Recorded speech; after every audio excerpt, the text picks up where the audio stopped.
Bonsoir, bonsoir les amis, bonsoir les camarades.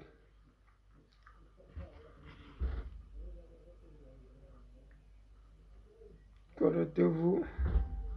Yaoundé descend vraiment plus. Euh, on va se faire plaisir.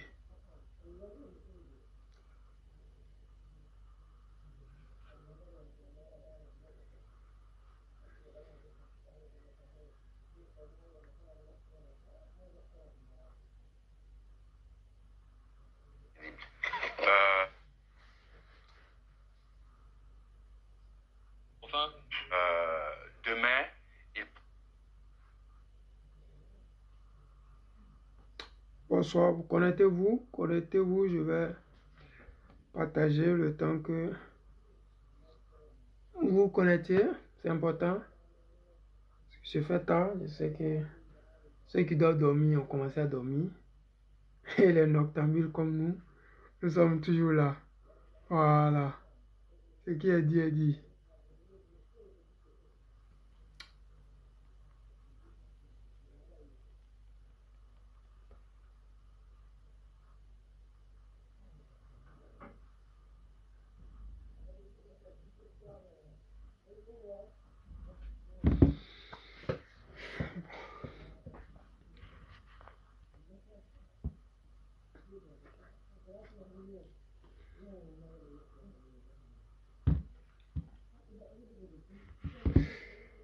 Salut, salut, salut les amis, salut la famille.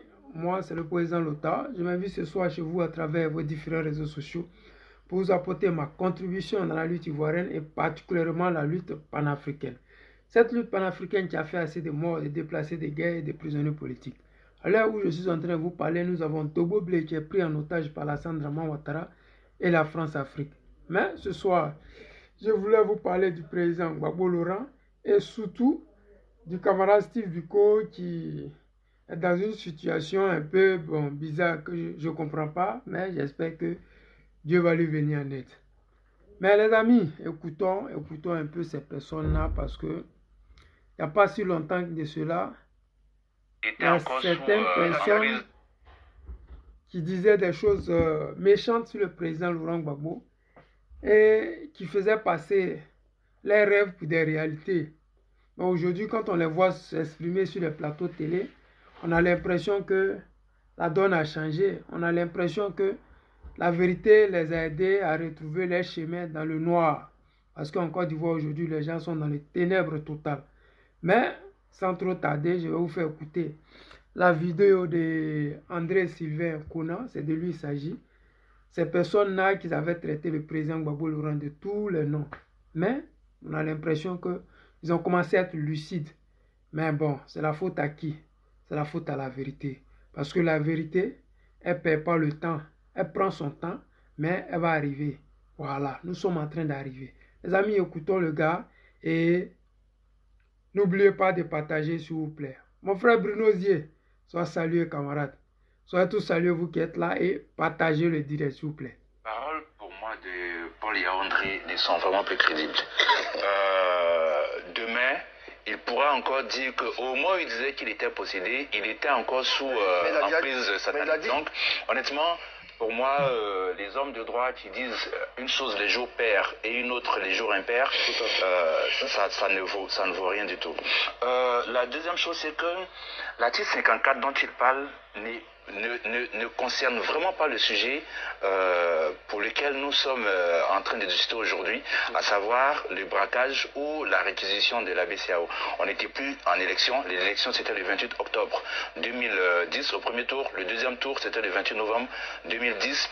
On était même après, il y a eu donc l'arrêt du Conseil constitutionnel, la décision du Conseil constitutionnel, je crois le 3 décembre 2010, on n'en était plus là. Donc le texte qu'il sort est vraiment une interprétation de sa part. Au passage, j'aimerais aussi relever que en 2011, au moment où justement il y avait cette réquisition, John Bato était bien d'accord avec le président Laurent Gbagbo. Voilà.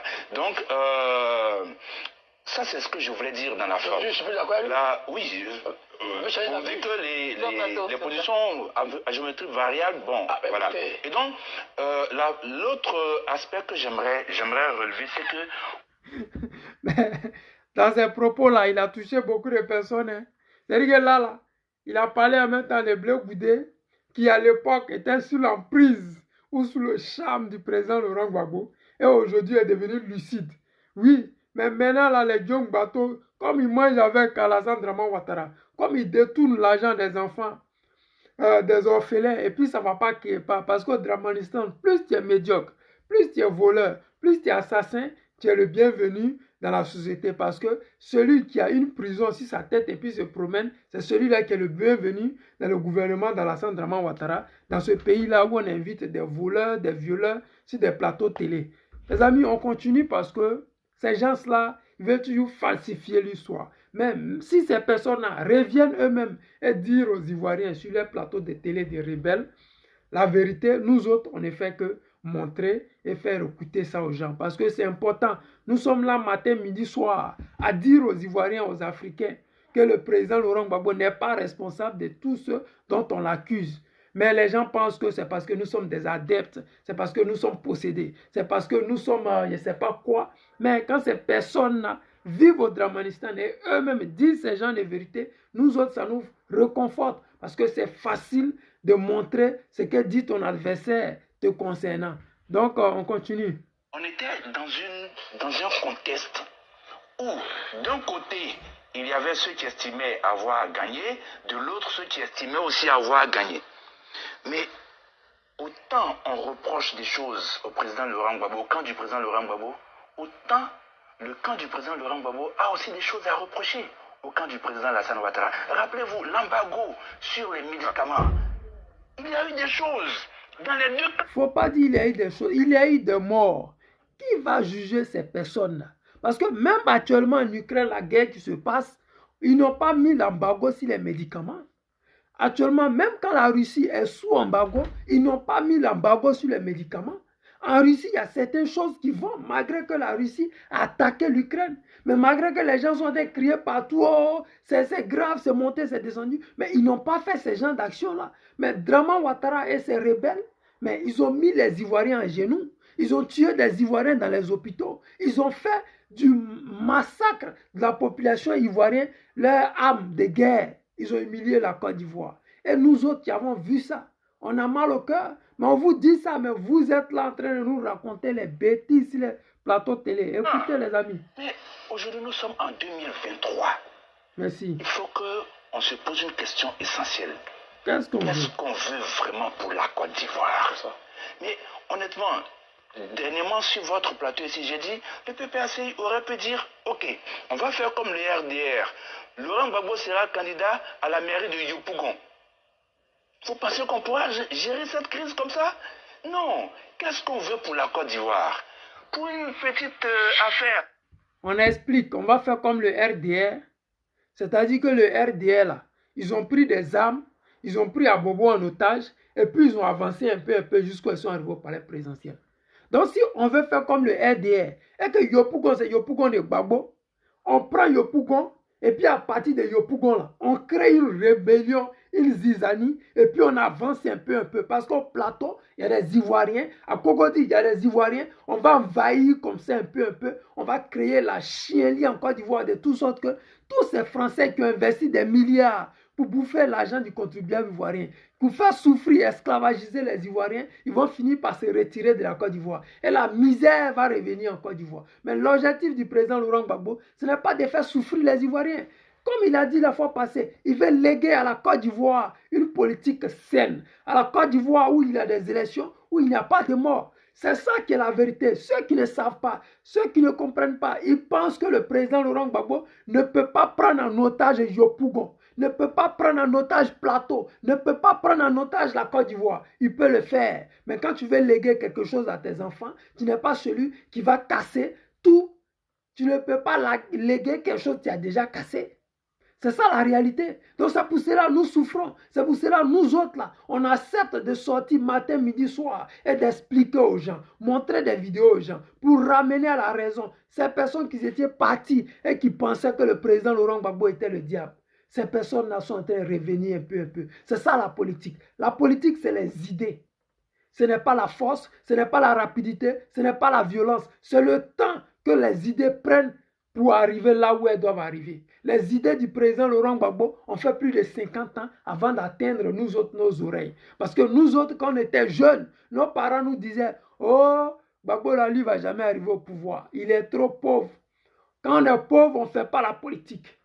Mais aujourd'hui, le président Laurent Gbagbo est au pouvoir. Il a eu le pouvoir. Aujourd'hui, il n'est pas au pouvoir, mais il n'est plus que celui qui est au pouvoir. Parce que les Ivoiriens affectionnent le président Laurent Gbagbo. Il adore, il l'idolâtre même. Ça fait mal à d'autres, mais c'est ça qui est la vérité. Parce que quand quelqu'un donne sa vie pour vous, quand quelqu'un prend votre génération en charge, prend lui-même sa vie et puis met ça entre guillemets pour vous faire plaisir, vous devez être heureux. Nous autres là, on est heureux, on est fiers du président Laurent Gbagbo et on est sûr que l'objectif du président Laurent Gbagbo sera atteint. Voilà, Françoise Aoto, sois salué camarade. Merci pour le partage. Merci à tous ceux qui mettent les cœurs et partagez le direct pour que... Excusez-moi, mais c'est très important pour d'autres personnes, mais pour moi, c'est juste une inscription. Réinscrivez le nom du président Laurent Gbagbo sur la liste électorale et qu'on avance. Il y a des choses plus importantes dans ce pays. On a un pays à construire, à développer. Tout à l'heure, on va parler certainement de l'électricité. Il y a des enjeux importants. Pourquoi est-ce qu'on veut nous distraire avec cette affaire? Réinscrivez le président Laurent Gbagbo sur la liste électorale et surtout, cela relève de la responsabilité du RHDP parce que, vous voyez, il y a un autre aspect. Aujourd'hui, sans qu'ils ne se rendent compte, ils vont donner donc des arguments de remobilisation au PPACI qui a commencé à envoyer des émissaires dans les localités, dans les régions. Il y a aujourd'hui un élément qui va donc permettre au PPAC de se remobiliser. Rappelez-vous donc le... Voici des gens qui disent toujours des conneries. Parce que nous, on n'a pas besoin de buzz pour mobiliser les Ivoiriens. Le président Laurent Gbagbo n'a jamais eu besoin de buzz. Lui-même, c'est le buzz. Papa n'a buzz. Quelqu'un qui a fait 10 ans de prison, il n'a pas d'argent à donner aux Ivoiriens. Il n'a que ses idées à nous proposer. Mais il a fait 10 ans de prison. Les gens pensaient que les Ivoiriens allaient l'oublier. Ils ne l'ont pas oublié. Nous autres, là, on a parlé de lui pendant 10 ans. On est toujours là. On n'a pas avancé, on n'a pas bougé. Mais la réalité, c'est ça qui est la vérité. Quand tu es le guide, quand tu es celui qui apporte de l'eau dans le moulin, quand tu es celui qui donne la lueur d'espoir, quand tu es celui-là même qui fait rêver les gens, même si tu n'es pas sur la scène politique, les gens continuent à rêver parce que la vérité là, ça prend du temps, mais ça atteint toujours son objectif. Le président Laurent Gbagbo, il est dans la vérité. Ça fait que même ceux qui sont contre lui, ils finissent toujours par se rallier. Regardez ces personnes comme les Wilwe Jordan. Ils ont insulté le président Laurent Gbagbo jusqu'à ils sont fatigués, mais ils se sont ralliés. On a vu des gens qui ont créé des associations des femmes célibataires, mais ils se sont ralliés. On a vu des gens qui ont dit des méchancetés sur le président Laurent Gbagbo. Ils se sont ralliés. C'est-à-dire que quand tu es dans la vérité, tu n'as pas besoin de prendre ton tabouret pour aller chez le voisin. Tu restes chez toi et puis les gens viennent te dire Yako. C'est ça qui est la vérité. Les gens pensaient que le président Laurent Gbagbo allait continuer à se justifier sur tous les sujets possibles. Il prend toujours la loi pour se déplacer. Quand tu vas à la CEI pour s'exprimer, mais c'est la loi il prend.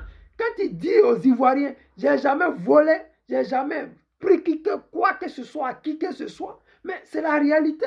Et les tests sont là, les preuves sont là. Nous qui sommes Ivoiriens de souche, nous qui étions en Côte d'Ivoire, ceux-mêmes qui sont étrangers, qui vivaient en Côte d'Ivoire et qui travaillaient en Côte d'Ivoire, mais leur salaire a été viré pendant la crise, au moment que Draman Ouattara et la France, ils avaient asphyxié la Côte d'Ivoire. Ils avaient arrêté de payer notre cacao. Ils ont mis un embargo sur les médicaments, c'est-à-dire que ceux qui avaient insuffisance rénale, qui, eux, les médicaments, c'était chaque jour, bien chaque semaine, ces personnes-là, ils ont perdu la vie à cause d'Alassane Draman Ouattara. Donc, ces personnes-là, ils ont perdu la vie. Mais eux, les enfants, qu'est-ce qu'ils vont dire à Alassane Draman Ouattara? Vous pensez qu'ils ont oublié? Ils n'ont pas oublié. Il y a beaucoup de choses à se faire pardonner. Mais on ne va pas perdre le temps tout le temps si ces gens de bêtises-là. Parce qu'on se dit quoi? Nous autres Ivoiriens, quand le Houdi dit qu'il va léguer quelque chose à ses enfants, mais nous, on doit l'encourager dans ça. Sinon, vrai, là, si le président Laurent Gbagbo décide de prendre Yopougon, Abidjan, Draman Ouattara ne va plus dormir au palais présidentiel. Il va rester entre deux avions. Parce que maintenant, là, Draman Ouattara ne peut plus aller se réfugier au Golf Hotel puisque c'est lui le président. Donc là où les Ivoiriens peuvent le trouver, c'est au palais présidentiel. Mais au palais présidentiel, il ne pourra plus dormir là-bas parce que la Côte d'Ivoire va tellement chaud sur lui qu'il ne pourra plus rester au palais présidentiel. Il doit toujours dire merci au président Gbagbo Laurent. Il doit remercier le combat du président Laurent Gbagbo. Parce que le combat du président Laurent Gbagbo, ça ne s'adresse pas à Alassane Draman Ouattara et à ses suiveurs. Le combat du président Laurent Gbagbo, ça va au-delà même d'Alassane Draman Ouattara et ses idées tordues d'assassiner les Ivoiriens ou d'éradiquer les Ivoiriens. Ce n'est pas ça le combat. Le combat du président Laurent Gbagbo, c'est de donner le sourire aux Ivoiriens. La souveraineté monétaire à la Côte d'Ivoire. C'est de nous industrialiser. C'est ça l'objectif du président Laurent Gbagbo. Donc tout ce que les gens font autour, les emmerdements, les casse-pieds, les casse-couilles, tout ça là. Ça ne dérange même pas le Houdi. C'est pour cela souvent quand les gens commencent à rentrer dans son affaire de foyer, mais lui-même il était choqué parce que son combat n'a jamais été dévié. Il n'a jamais montré ses femmes à la télé à qui que ce soit pour que ça soit répandu sur la toile. Ça nous a fait mal, nous autres. Mais Dieu merci que les gens se sont calmés, les gens se sont ressaisis, les gens ont compris que ce n'était pas là-bas le combat. Parce que le combat, c'est comment donner le sourire aux Ivoiriens. C'est comment faire pour que les Ivoiriens, les Africains qui vivent en Côte d'Ivoire, qui ont les activités en Côte d'Ivoire, puissent avoir le sourire. Parce qu'aujourd'hui, quand il y a une inondation partout à Abidjan, quand les gens payent l'électricité 10 fois plus cher qu'avant, quand on paye comment on dit, votre data 2 fois plus cher que sous le président Laurent Gbagbo, il y a un problème, il y a un combat à mener. Vous ne pouvez pas fermer les yeux, les oreilles sur la souffrance des autres et venir sur la toile distraire les gens. Moi, ça me fait plaisir de voir Vénance Kona s'exprimer de la sorte. Parce que l'objectif qu'on veut atteindre, c'est de ramener ces personnes égarées sur le plateau télé à la raison. Parce que quand quelqu'un fait du bien, reconnaissez que celui-là, il fait du bien. Le président Laurent Gbagbo, ce n'est pas un homme belliqueux. Ce n'est pas quelqu'un qui est dangereux pour qui que ce soit. C'est quelqu'un qui utilise la loi. Et quand une personne utilise la loi, c'est-à-dire que tout le monde peut se sentir avec lui, peut être heureux avec lui, parce que tu sens que celui-là, il ne va jamais violer tes droits, celui-là, il ne va jamais t'agresser, celui-là, il est celui qui sera toujours dans son coin et qui continuera à mobiliser dans son coin. Mais quand les gens nous disent que, oui, on leur donne, ils nous donnent des sujets de mobilisation. Le président Laurent Gbagbo a mobilisé 3 jours d'affilée. En ce moment-là, on ne l'avait pas encore levé sur la liste électorale. C'était bien. Ils ont mobilisé encore 2 jours d'affilée. Yopougon, Trècheville. Cela-là, on n'a pas eu besoin de la liste électorale pour mobiliser. La Côte d'Ivoire est déjà mobilisée. Les Ivoiriens attendent seulement que le mot d'ordre du président Gbagbo Laurent pour qu'Alassane Draman Ouattara quitte le pouvoir. Comme c'est un sage, et il nous a dit, et je ne cesse de le répéter, je vais vous léguer une démocratie. Que faire un opposant démocrate? C'est celui-là qui choisit les lois, les tests pour avancer ses pions. Est-ce que le président Laurent Gbagbo choisit les tests, les lois pour avancer ses pions? J'ai dit oui. Qu'est-ce que la CEI a dit? La CEI a dit, tu peux porter réclamation. Des gens peuvent aller poser une réclamation, faire une réclamation s'ils ne retrouvent pas le nom d'une personne sur la liste électorale. Près de 350 jeunes sont allés faire des réclamations pour le président Laurent Gbagbo. Le président lui-même est allé faire une réclamation pour lui-même. Ce sont les tests qui lui permettent de le faire. Il utilise ces tests-là. Nous autres qui sommes ses enfants, nous apprenons de lui. Parce que ce qu'il est en train de faire, ça va rester dans l'histoire de la Côte d'Ivoire. C'est-à-dire qu'avec la non-violence, venir au pouvoir, avec la non-violence, mettre en difficulté l'Occident, avec la non-violence, gagner son procès à la CPI, avec la non-violence, prendre le pouvoir, c'est extraordinaire, c'est magnifique. Nous autres, ça nous rend fort parce qu'on sait quand on sort et on s'exprime au nom du Houdi, on est heureux parce qu'on sait qu'on n'est pas des gangsters, on n'est pas des faiseurs de coups d'État, on sait qu'on n'a pas pris les armes, on n'a jamais pris les armes. Pourquoi? quoi que ce soit, même si Alassane méritait qu'on prenne les armes pour l'enlever au pouvoir. Mais on ne l'a jamais fait. Parce que celui qui est devant nous, ce n'est pas un homme, ce n'est pas un gangster, ce n'est pas un va-t-en-guerre, ce n'est pas celui-là qui aime faire du mal aux gens. Il est celui-là qui prend la sagesse, oui, qui prend son temps, comme il nous a dit dans le passé. Je vous le répète, allons doucement, nous sommes pressés. Ceux qui ne comprennent pas ne comprendront pas, parce que c'est un langage typiquement ivoirien et bêté. Il faut être ivoirien de souche pour comprendre de quoi ça parle. Nous sommes pressés, mais allons doucement. Oui, que dit la loi? La loi, elle n'est pas pressée. Chaque chose en son temps avec la loi. Ce que le Wood est en train de faire, c'est avec la loi. Il pouvait dire, oui, bon, j'ai déjà 76 ans, il faut que j'ai le pouvoir là. Et il pouvait faire ça. Les Ivoiriens sont prêts pour lui. Si lui, le président Gbagbo Laurent, il veut le pouvoir parce qu'il s'est dit qu'il est âgé, il a besoin de ce pouvoir-là, mais il va le faire.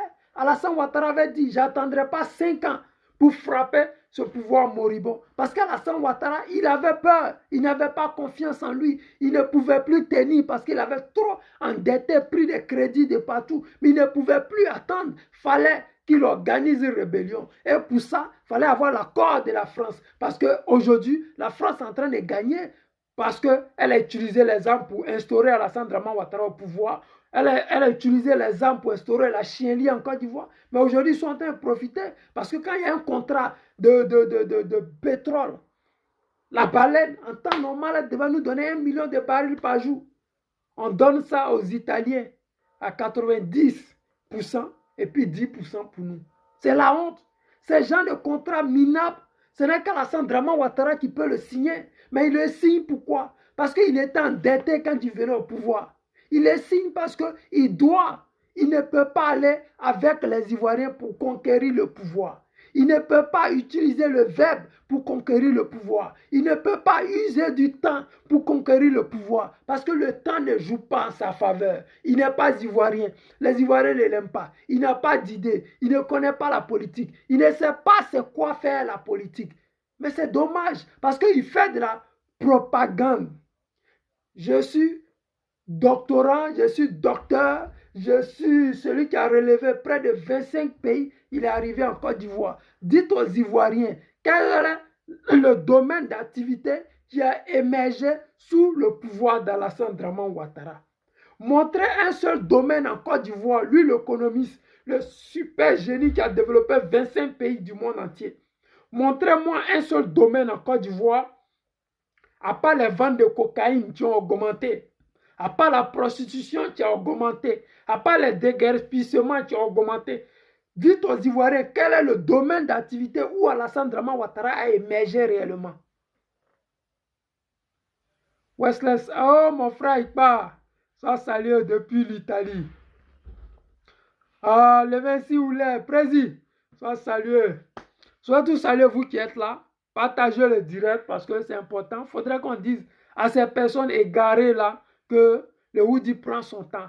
Ouais. Même si nous autres, on sait qu'il n'a pas assez de temps, mais la sagesse veut que lui, il prenne son temps. Parce qu'il veut nous léguer quelque chose d'extraordinaire. Il veut nous dire que nous n'avons pas eu tort d'avoir eu confiance en lui. Il veut nous dire que nous autres là, on ne va pas désespérer. On ne sera pas orphelin quand tu ne seras pas là. Parce qu'il nous aurait légué des livres, des dictionnaires. Il nous aurait légué vraiment des proverbes extraordinaires. Chaque fois qu'on va regarder ces vidéos sur YouTube, on aura toujours le sourire. C'est une légende. Oui, une légende, c'est quelqu'un qui ne disparaît pas. Parce qu'il a posé des actes qui vont parler pour lui. C'est dommage que certaines personnes comme Bleu Goudé se sont ralliées, mais bon, j'espère qu'ils vont nous rejoindre. Parce que le Woody nous avait dit la fois passée là, il y a des gens qui sont lents, mais ils finiront par nous rejoindre. C'est de ces personnes-là qu'il parlait. Ils vont finir par nous rejoindre. C'est intervenu au moment de l'arrestation des 26 militants du PPACI. Mais tout cela, votre téléspectateur parlait de stratégie, mais bien sûr, s'il y a une stratégie, c'est que c'est le RHDP qui aide justement le PPACI à se remobiliser. Donc, pour moi, il faut aller de l'avant. Il faudrait qu'on aille de l'avant. C'est ça qui est la réalité et c'est ça qui est la vérité. Mais pour aller de l'avant, il faudrait que ces gens-là libèrent le président de la de la manigance dans laquelle ils sont là. Oui, Drézé Laurence, sois salué. Faudrait qu'il libère le président Laurent Gbagbo de ces sorcelleries, de ces manigances, de ces choses-là qui n'honorent pas la Côte d'Ivoire. Parce que nous autres qui sommes aimés voir une Côte d'Ivoire où les hommes politiques font semblant. Oui, même s'ils ne s'aiment pas, ils peuvent faire semblant pour nous léguer au moins quelque chose. Parce que la politique, même ici en Europe où on dit qu'il y a la démocratie, les opposants et les partis au pouvoir, ils ne sont pas camarades, c'est la guerre. C'est la vraie guerre. Oui. Donc, vous qui êtes là et puis qui rêvez matin, midi, soir, vous qui pensez que nous n'avons rien à faire, c'est pour cela qu'on prend notre téléphone pour parler. Non, c'est parce qu'on s'est dit que la politique, ce n'est pas un domaine facile. C'est parce qu'on s'est dit que la politique, c'est le seul domaine où il peut être ton ami, mais en réalité, il te déteste. Et c'est le cas d'Alassane Draman Ouattara. Aujourd'hui, il est sorti, il a dit aux Ivoiriens, oui, entre lui, le président Laurent Gbagbo et Henri Konan Bédié, tout va bien. Mais rien ne va. Parce que si tout allait bien, Drézier, comment on dit? Drézier Laurence, sois salué. Tu voulais dire quelque chose aux Ivoiriens ou? Oh, allez-y, je vous suis, ça va. Ok. Parce que c'est important de vous exprimer devant la Côte d'Ivoire, de dire aux Ivoiriens que la souffrance des Ivoiriens va bientôt prendre fin. Mais bien sûr, elle ne va pas se faire tout seul. On y croit vivement. Elle va se faire avec tout le monde. Je l'ai toujours dit, personne ne restera derrière. Chacun viendra mener ce combat aux côtés du président Laurent Gbagbo. Chacun fera main et pieds pour que la Côte d'Ivoire puisse rayonner dans ce monde.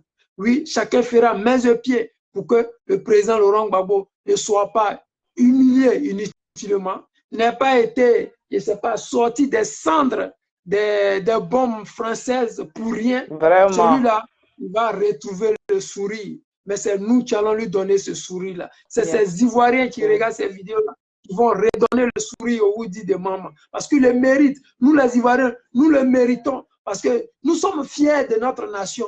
C'est cette fierté-là qui a fait que même quand le président était en prison, nous sommes restés debout parce que notre fierté ne pouvait pas nous permettre de nous rallier à Alassane Draman Ouattara. Notre fierté ne nous permet pas d'accepter la forfaiture d'Alassane Ouattara. Notre fierté ne nous permet pas de dire que rien ne s'est passé en Côte d'Ivoire. Il s'est passé des choses. Il est temps que tout un chacun comprenne. Draman Ouattara va nous payer ça en 2025. Et ça, j'espère bien que vous êtes conscients, je suis conscient et nous allons le faire. Nous allons le faire tous ensemble. Ceux qui n'ont pas encore pris les cartes d'adhésion du PPACI, faites-le parce que vous donnez la force au président Laurent Gbagbo. Vous donnez la force au PPACI. C'est le parti que le président Laurent Gbagbo a créé. C'est son instrument de lutte. Il nous avait dit, j'ai besoin d'un instrument de lutte. C'est-à-dire qu'il ne pouvait pas aller faire Figayo s'il était divisé avec Afinguessan. Il ne pouvait pas aller faire palais de la culture. Si Afinguessan le trimballait en justice, il ne pouvait pas faire tout ça. Il avait besoin d'un instrument de lutte. Et cet instrument-là, c'est là-dedans que nous sommes. C'est de cet instrument-là que nous vivons. C'est cet instrument-là qui fait vivre le Woody. C'est cet instrument-là qui fait qu'aujourd'hui, la France a peur toujours du président Laurent Gbagbo. Les gens ont voulu nous endormir avec cette histoire des FPI-là. Mais comme c'est un visionnaire, il voit 10 ans en avance, il a dit, allons-y créer le PPACI. Les gens ont douté, les gens ont dit, le PPACI, c'est un nouveau parti qui ne va pas donner, qui ne va pas produire, qui ne va rien apporter à la Côte d'Ivoire. Aujourd'hui, nous sommes la 3e puissance. Et je pense que dans ces élections qui vont arriver, nous passerons peut-être la 1re ou la 2e. J'ai foi en ça et je sais que les Ivoiriens vont le démontrer massivement dans ces élections qui vont se passer en septembre 2023. Mais les amis, ce soir, je voulais parler du camarade Steve Biko. Camarade Steve Biko, je m'adresse à toi parce que tu es mon frère, tu es du PPACI, tu es un enfant du Woody de maman, nous avons le même père, donc nous devons nous conseiller de temps en temps.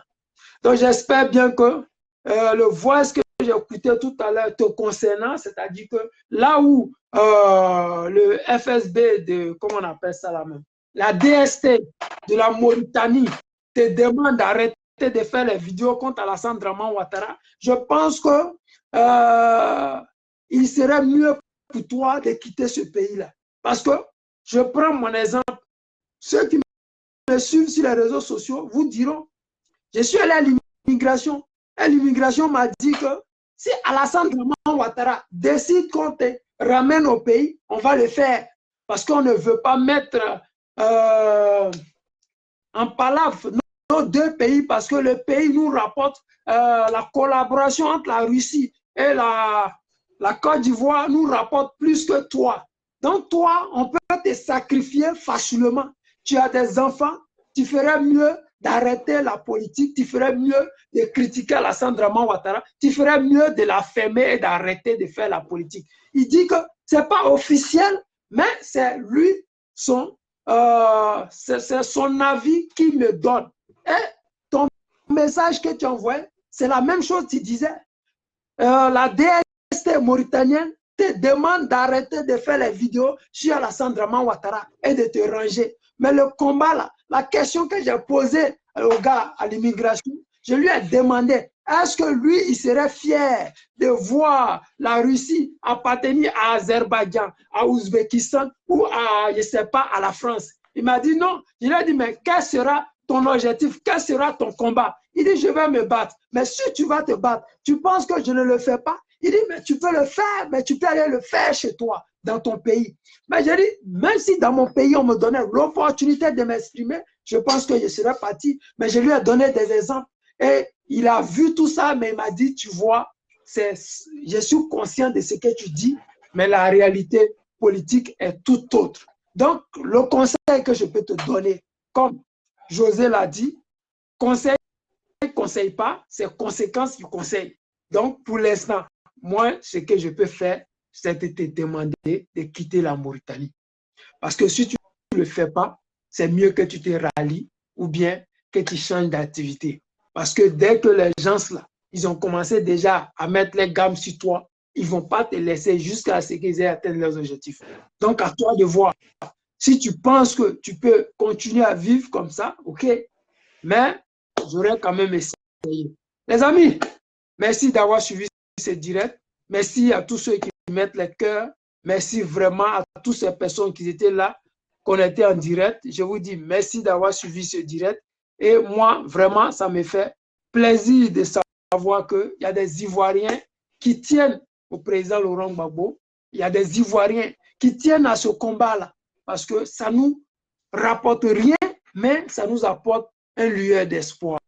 Et c'est l'espoir qui fait vivre les êtres humains. C'est l'espoir qui fait que des gens vont à l'église. C'est l'espoir qui fait que des gens vont à la mosquée. Sinon, Dieu, vous ne le voyez pas. Sinon, Dieu, là, il ne parle même pas aux prêtres, aux pasteurs, là où vous partez. Mais c'est l'espoir que vous avez parce que vous vous dites, si je vais à l'église, je vais avoir l'inspiration divine, je vais avoir la santé. C'est l'espoir là qui vous amène à l'église, qui vous amène à la mosquée, qui vous amène dans les temples kamites. C'est cet espoir là qui nous permet d'avancer. Mais la personne qui nous permet d'avoir cet espoir, c'est le président Laurent Gbagbo. Je vous dis merci d'avoir suivi ce direct. On se prend demain pour un autre direct. Ciao, ciao. Merci, bonne soirée et bon courage. Ok, ciao, ciao.